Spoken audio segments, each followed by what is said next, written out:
Welcome to the Winging It Travel podcast with me, James Hammond, where every Monday I'll be joined by guests to talk about their travel stories, travel tips, backpacking advice, and so much more.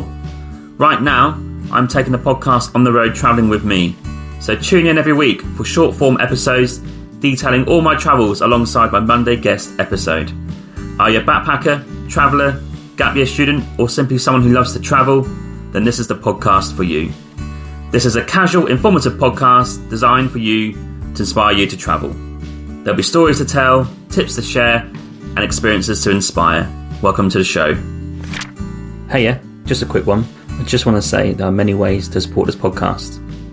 You can buy me a coffee and help support the podcast with $5, or you can go to my merch store with the affiliate link with TeePublic, where there's plenty of merch available to buy, such as t-shirts, jumpers, hoodies, and also some children's clothing. Thirdly, which is free, you can also rate and review this podcast on Apple Podcasts, Spotify, Podchaser, or Good Pods. Also, you can find me on social media on Instagram, Twitter, Facebook, and TikTok. Simply just search for Winging It Travel Podcast, and you'll find me displaying all my social media content for travelling, podcasts, and other stuff. Thank you. Hello, and welcome to this week's solo episode, and I'm going to cover Budapest and Vienna this week. And we arrived in Budapest quite late, about 10:30, 11 p.m. Quickly got out of the train station, straight into a taxi, and straight to a hostel, which is called Lavender Circus Hostel, which instantly had good vibes because of the location, but also the interior. Checked in, got to bed ASAP. Long day travel that, because it's about 5 to 6 hours on the train from Zagreb. After persistent toothache, next morning I knew, unfortunately, I'm going to have to go to a dentist. So we researched one and found one called Haif Dentist, and walked there about 10 minutes, 15 minutes from the hostel, had an x-ray, and the guy decided that I needed to have my tooth taken out, which was the wisdom tooth. Unfortunately, had to agree to that. I hate dentists. It's one of my worst things that I probably fear the most. But $100 later, that's US dollars, x-ray, tooth extraction, and some antibiotics, I was all sorted out. And it's a bit of a relief, to be honest, because I couldn't really eat on that side. And the guy was very honest and very quick about what it was, and he was definitely right. The last bit hurt because he gave me some stuff to numb the pain, but that last bit when he pulls the tooth out, bit of shooting pain there, but he told me to bear with it, and I did, and he got it out. Therefore, after that, I sort of couldn't really drink any hot food or eat any hot food, spicy food, or even any dairy, and I shouldn't do any exercise, so I kind of just walked back to the hostel just to chill out and recover, really, and let the numbness die down. Despite not being 100%, we actually went to a place called the Pantry, which served pretty much an English breakfast, so feeling sorry for myself, I got one for a fairly Western price of probably around 12 to 13 euros, and it had sausages, beans, eggs, mushrooms, all that, and a coffee, which I let cool right down so I can have it. And that fueled me and us to go to the Danube River to walk along and just kind of see the sights, really. Went to the Parliament building, which is huge, one of the biggest in Europe. And also on the Danube River, they have little pairs of shoes, which is to commemorate the Jews from the Second World War who were shot and obviously fell into the water or the river and flowed away. Pretty grim. Saw that too. And again, not 100% here. Another stopgap for a trendy coffee. So we went to a place called Cause, C-A-U-S-E, for a nice trendy little coffee next to a basilica. Decent price, €2.50 for a coffee. Much needed. And it was nice to walk around Budapest. This big, grand buildings, one after the other in terms of a block. Pretty cool to walk around. And it's great to be there, actually. Had a good feel about it. In the evening, we had a super dinner at Vega City, which is a great recommendation if you are vegan. And it's super cheap. We got 3 dishes and a side after 6 p.m. because they close at 7. There's a deal for not even €10. So definitely get down there. Basically what they do is they have loads of dishes throughout the day, which is kind of reasonably priced. And then 6 till 7, they obviously want to get rid of the food and they reduce the price. So that, my top tip is to go there at 6 p.m. After 6 p.m, get a deal, get some dishes. And I think I had a curry, we got a pasta, and I think there's a soup in there as well and stuff like that. And the hostel we're staying in, Lavender Circus, was very Indian-like in terms of the decoration and the art inside. If you go to India and stay in a hostel, it's very colourful, got cushions everywhere, and it just felt like that all around the hostel. Loved it, great vibe, and not too busy by the looks of it. And it was located right next to the National Museum, opposite in fact, and not bad because that's a great location to be. It's right next to Austria, which is the tube metro station, and it's around €28 a night for a room with a double bed. So €14 each for the centre of Budapest. Not bad at all. The next morning was the first morning I felt slightly normal in terms of my tooth for a long while, and I got 10 hours sleep. Decent. I was ready to explore more Budapest. What we didn't realise is that this day was a national holiday for a revolution in the 1800s in Hungary and Budapest. And because we're right next to the museum, early doors, there was like a big brass band playing or something. So that definitely did get me up earlier. And we weren't sure if anything was going to be open. But we managed to get to a trendy brunch place called Double Shot. Great coffee, great brunch. Their mushrooms there are absolutely sensational. But it is going to cost you around €10. But fueled up on scrambled egg, toast, mushrooms, etc. and a coffee, we got over the water and walked towards the castle to get the funicular up, which again is a classic thing to do in Europe. Of course, with this day off for pretty much everyone, it's very busy up there with kids, families. And we got to the top, walked around the castle, went to a great lookout point at Fisherman's Bastion, which is right next to a church called Matthias Church. And they are costing to go into the church, but you can actually go up to the Bastion and have a look over the town and the city for free. But again, very busy. Got some photos, walked around the area, and got back down from the funicular into central Budapest, back over the water into town for another coffee. And what I was finding is Budapest is filled with super trendy cafes, baristas, everything from brunch just to afternoon coffee for cakes. And this time I went to a place called Medal. I had an absolutely brilliant brownie there and a coffee for about €6-7. After a short, brief rest period, we headed out to one of the places to go to in Budapest if you want some drinks, called Simpler Kert, which is like a huge warehouse with lots of different bars inside. It goes up and down, all these different stairs, different types of bars, different drinks. And we went quite early evening, so it wasn't too busy. But I imagine on a weekend or late at night, that's a pretty heathen place. Obviously, I couldn't drink because of my antibiotics, so I had a great glass bottled Pepsi, living the dream. Emma had a beer, and it's just a bit of a shame I couldn't really drink much in there because I think on a normal day and a normal evening, that'd be pretty cool to go to each different bar, sit there and have a drink. Probably great with friends as well. It's probably popular with the kind of the stag do mentality of Brits that go to Budapest. And across the road, we had another vegan meal called Las Vegans, a huge vegan sort of platter with patty, like a burger, chips and salad and stuff, and for a very reasonable price of €8 each. Before checking out, we decided to head to another local cafe called Budapest Baristas, and this was one of the best breakfasts yet. Had an eggs Benedict. If you go in and it's quite busy downstairs, you can go up the stairs to upstairs.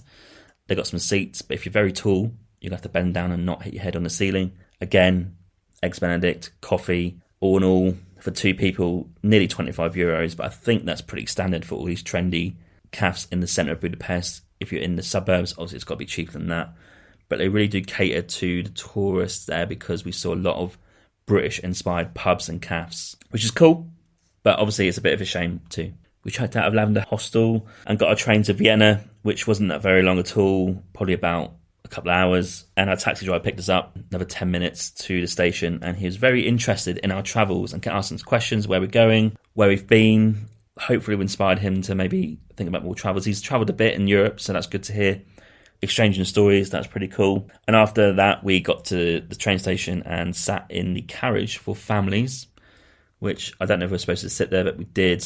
And obviously it's filled with babies and toddlers, so if you need peace and quiet, that's not the place to go, but that's fine for us. And I was super excited to get to Vienna. That was one of my main things in this interrail trip to go and see. So we arrived into the middle of Vienna and had to get a tram, or a couple of trams, to our hotel, which is called Apartment Hotel Trieste. And it was going to be 25 minutes on the trams, so it wasn't right bang central. And as we got on the tram, we kind of felt like we're in the suburbs a little bit. And it was like an apartment hotel. So when we got in, checked in, it was like a mini kitchen. Obviously the bed was there and a bathroom. And the potential to cook if you want to cook your own dinner or breakfast. After checking in, we decided to buy ourselves a transport pass for 72 hours. It costs €17 each, and it covers all trains and trams in central Vienna. It would cover eventually our transport to the airport later on. And for 72 hours, not too bad per day. I think it's worth doing because Vienna's quite big, and you might have to get some trains or trams about the centre. Before the day ended, we sort of walked around the Hofburg area, which is in the central Vienna. Grand white buildings, fantastic to walk around. Great day it was because it's clear, a bit nippy, but the sun was out. And we just loved walking around. It just felt so big. And it's probably exactly what I thought Vienna would be. Big buildings.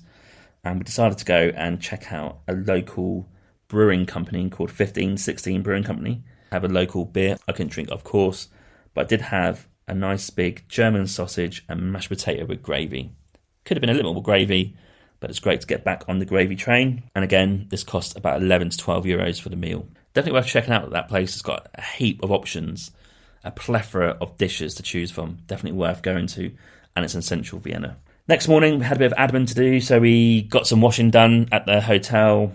I think it cost around 6 to 8 euros, something like that. Utilising our travel pass, we got in the tram into the centre. Our first stop was a Trendy coffee recording at Café Couture, which is like a French-based cafe. And we went in there for a coffee, of course, and I recorded an episode for that, which will come out in a few months' time on the other podcast.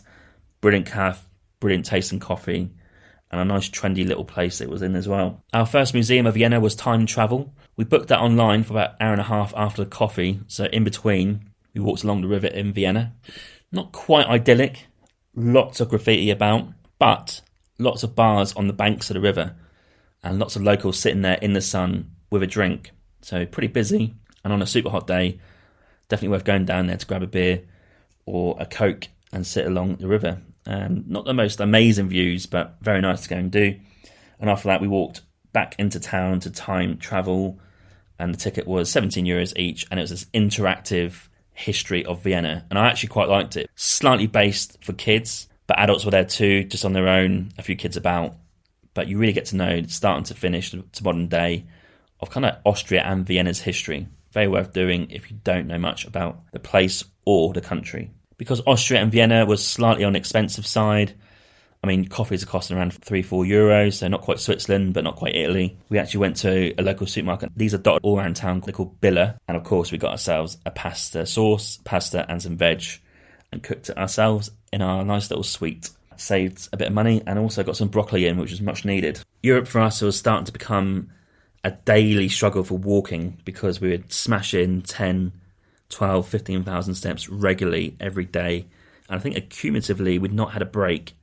And it's starting to just kind of come up to a point in Vienna where it's just nice to chill out for a bit, then go out and not get out early doors. I remember that night, super tanked in terms of just tiredness. Next morning, as usual, we fancied some breakfast, so we got out for a trendy brunch. I went by tram into a different part of town. Now, if you want a super trendy area, not in central Vienna, just outside, you've got to head to the 7th district. Very trendy area for cafes, coffees, and nice to walk around to, with not too much of the crowds.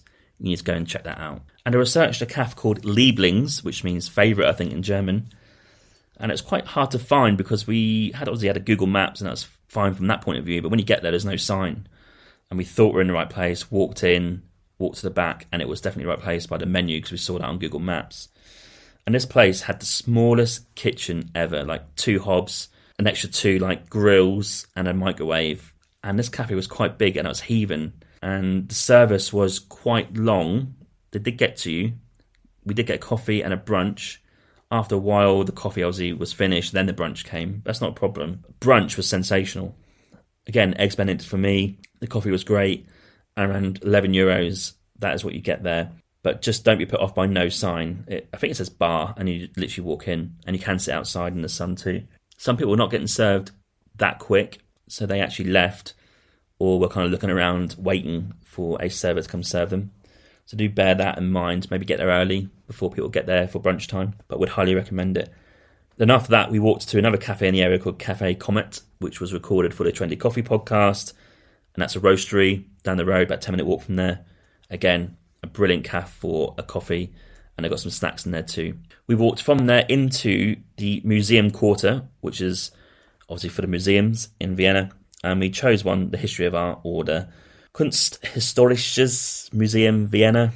My German's not that great. A ticket there costs around €17 each, and this palace, it felt like, was amazing in terms of how it looked, the history of it, and it's full of lots of different types of art and coins and stuff like that.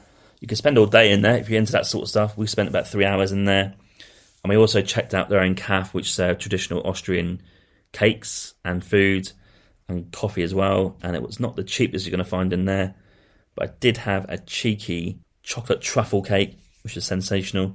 Emma had an apple strudel, classic, not that cheap, quite pricey. Another bumper day for walking, so tiredness took over again, it kept building up, and we finished off our own pasta and sauce in the evening, glamorous as that is. I must say, one of the contributing factors to us walking around all the time is the weather. I don't think we've even had a day of rain yet. It's been cold, slightly snowing at some point, but I just don't think the weather's played a part, which is very lucky, but it's also meant we've been out every day, all day, every day, so it is catching up a little bit. And the next day was kind of almost a full day in Vienna, but we're flying to Ankara in Turkey because we didn't get to Bulgaria or Istanbul by train for various reasons. So we finished off our own food in the hotel room for breakfast. We got to the central train station to utilise the locker system there to put our bags in there, the big bags, and so we can go out for the day and come back and get the train to the airport. This locker system is a bit weird. They have small, medium, large, maybe extra large lockers, and we only had enough change for medium. And what happens is you go to a locker that's free, and there's barely any that are free. You open it, you chuck your bag in, and you close it, and you have to quickly go to the middle computer bit, which is like only one of maybe 100 lockers. Put your money in, put your coins in, and they print a ticket. And you keep that ticket, and you come back, and you scan the ticket, and it opens the locker. The problem with the system is, if there's like 10 people getting to the locker at the same time, I don't know how it decides which one's first. I think we saw that when we first went in, with a group of people hanging around the middle bit. A weird system, but we went out, got lucky because someone was then picking their bags up, and we took their locker and instantly got a move on with it. So just bear in mind, it could be a bit of a queue to find a locker and actually get the ticket and pay for it. Got lucky, medium just about fit our 2 big bags, just about. And then we got off to a cafe called Coffee Junkies. This was in the 7th district that we were in the day before, and we kind of hung around there a bit long, maybe an hour, hour and a half. And I think we were pretty much done with Vienna and Europe at this point as well, actually. Walked around a little bit in the sun, got back to the train station to catch our train to the airport, which was included in the travel pass. And that train to the airport was our last train journey of our interrail month in Europe. And I'll round up all the facts and figures in my roundup podcast episode. And I'm going to go real deep dive into some cool stats. A general feeling overall, great to see lots of different cities. There's ups and downs in terms of some cities are great, some cities are okay. Some absolute highlights in terms of activities. I'll round it all up in another episode.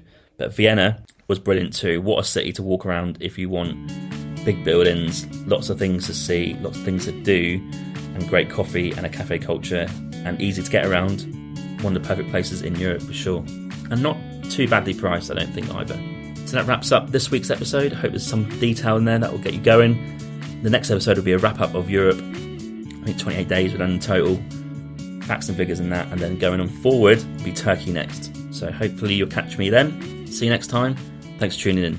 Ciao.